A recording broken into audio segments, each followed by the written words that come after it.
بسم الله الرحمن الرحيم، والصلاة والسلام على أشرف الأنبياء والمرسلين. اللسع بالنحل من العلاجات اللي انتشرت بالآونة الأخيرة، وهو مما يخرج من بطون النحل، عبارة عن سائل يضخ داخل الجسم، وله آلية وتركيب سبحان الله العظيم. أكثر ما استفادوا منه اللي هو اللسع بالنحل أمراض ومشاكل الروماتيزم عموما، ومشاكل الأعصاب، واللي عندهم التصلب اللويحي.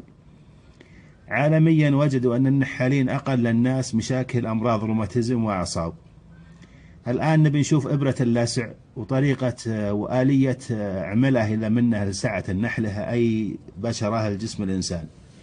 هذه النحلة أمامنا، ونبي نلسع طرف الأصبع. بسم الله الرحمن الرحيم.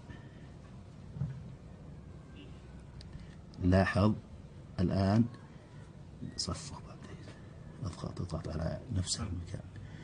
نلاحظ الآن طلعت إبرة اللاسع، لاحظوا صغرها وحجمها الصغير، ونبي نشوفها الآن.